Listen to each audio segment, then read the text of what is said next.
Hello అండి, welcome back to my channel. So ఈరోజు ఈ వీడియోలోకి వచ్చేసరికి ఏంటంటే 11th వీక్ ఆఫ్ ప్రెగ్నెన్సీ గురించి అయితే తెలుసుకుందాం. అంటే 11th వీక్లో ఆ బేబీ అసలు ఏ పరిమాణంలో ఉంటుంది, ఎంత వెయిట్ ఉంటుంది, ఎంత పొడవు ఉంటుంది తెలుసుకుందాం. అలాగే 11th వీక్ ఆఫ్ ప్రెగ్నెన్సీలో గర్భిణీలో జరిగే సిమ్టమ్స్, ఎలాంటి లక్షణాలు ఉంటాయి, సో శరీరంలో జరిగే మార్పుల గురించి అయితే తెలుసుకుందాం.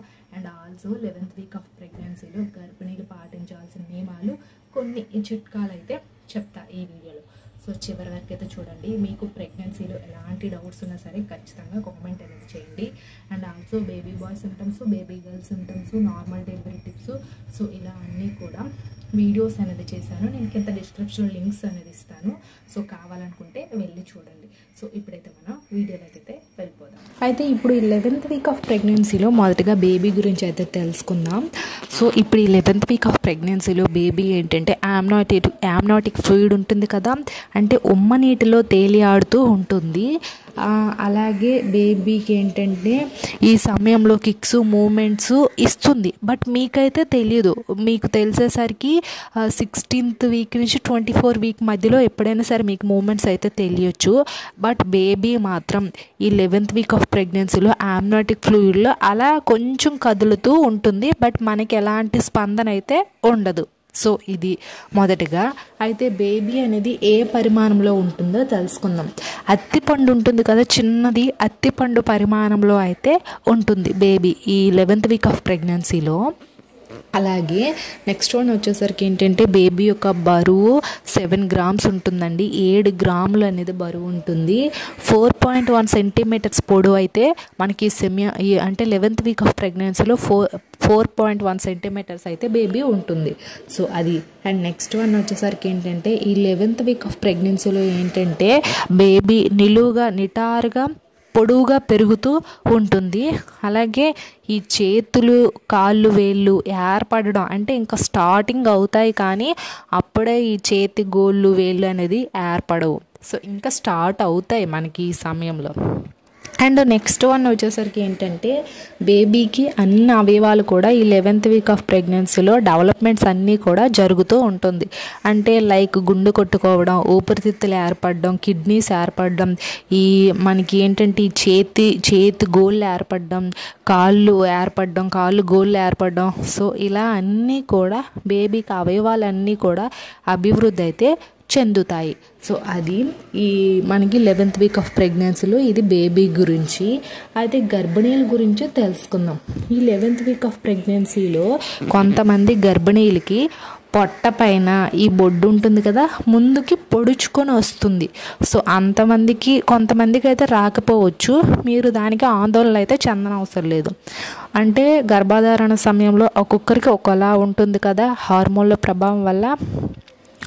కాబట్టి ఈ 11th వీక్ ఆఫ్ ప్రెగ్నెన్సీలో కొంతమంది గర్భిణీలకి ఈ బొడ్డు అనేది బయటికి పొడుచుకొని వస్తుంది.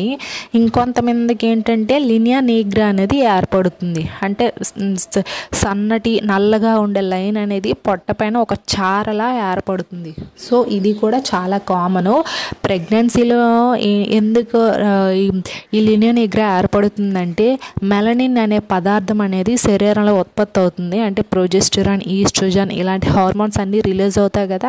సో దానివల్ల ఏంటంటే మెలనిన్ అనే ఒక పదార్థము మన శరీరంలోనే రిలీజ్ కావడం వల్ల మనకి లినియా నీగ్రా అనేది చాలా డార్క్గా లేదా బ్లాక్గా, థిక్గా కనిపిస్తుంది.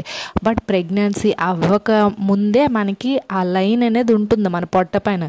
బట్ మనకు కనిపించదు. ప్రెగ్నెన్సీలోనే ఎందుకు కనిపిస్తుందంటే ఈ ప్రొజెస్టెరాన్, ఈస్ట్రోజన్ అనే హార్మోన్లు రిలీజ్ అవ్వడం వల్ల, మెలనిన్ అనే పదార్థం ఉత్పత్తి అవ్వడం వల్ల మనకి ఈ లైన్ అనేది డార్క్గా కనిపిస్తుంది. అయితే ఆఫ్టర్ డెలివరీ తర్వాత మనకి కొంతమందికి అది తగ్గుముఖమయ్యి శరీరంలోనే మళ్ళీ కలిసిపోతుంది. అది కూడా డౌట్ ఉంటుంది, ఆఫ్టర్ డెలివరీ తర్వాత కూడా ఈ లినియా నీగ్రా ఉంటుందా అని. అయితే ఉండదండి, అది మళ్ళీ శరీరంలోనే సమాన స్థితికి నార్మల్గా వచ్చేస్తుంది. సో అది మనకి 11th వీక్లో బొడ్డు పొడుచుకొని వచ్చి ఇంకా లినియా నీగ్రా అనేది ఏర్పడుతుంది. అండ్ 11th వీక్ ఆఫ్ ప్రెగ్నెన్సీలో ఇంకా ఎలా ఉంటుందంటే మీరు 11th వీక్ ఆఫ్ ప్రెగ్నెన్సీ అంటే ఇంకా మీరు 3వ నెలలో ఇంకా 1 వీక్ అయిపోతే ఇంకా 3వ నెల అనేది అయిపోతుంది. మీరు 3వ నెలలో ఉన్నారని అర్థం.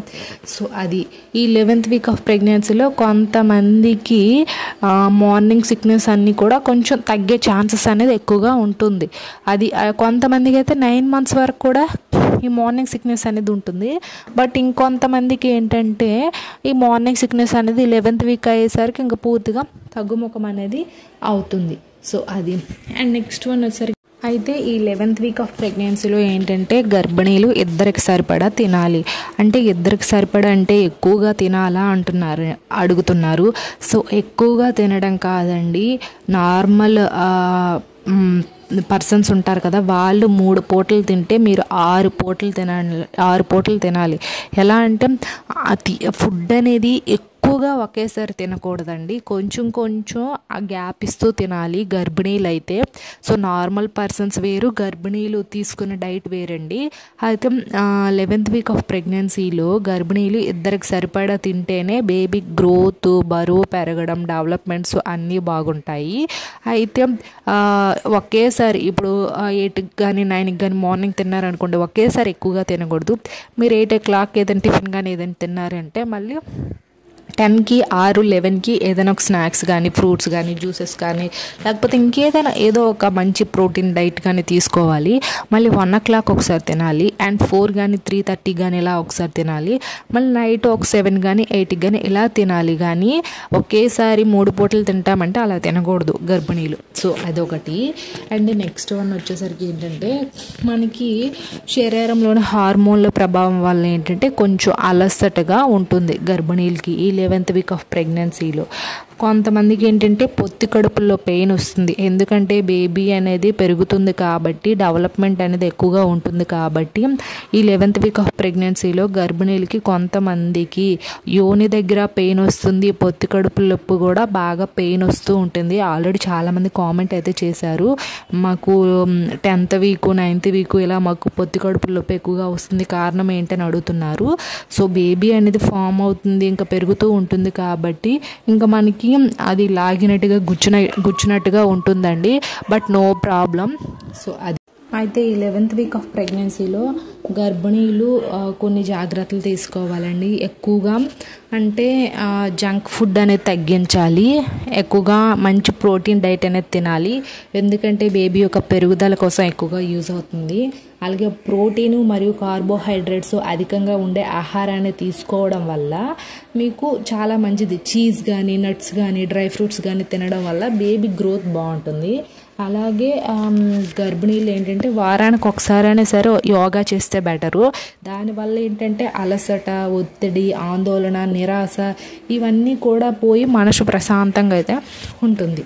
అండ్ నెక్స్ట్ వన్ వచ్చేసరికి ఏంటంటే గర్భధారణ సమయంలో చాలా కేరింగ్గా ఉండాలండి ఈ 9th month వరకు కూడాను. సో ఈ 11th వీక్లో కొంచెం జాగ్రత్తగా ఉండాలి. 3 months వరకు కూడా చాలా జాగ్రత్తగా ఉండాలి, ఎందుకంటే 3 months వరకు కూడా మిస్క్యారేజ్ అయ్యింది అనుకోండి, ఇంకా బేబీ అనేది ఏదైనా ప్రాబ్లం అవ్వచ్చు, బట్ ఫస్ట్ 3 months మాత్రం చాలా కేరింగ్గా ఉండాలి.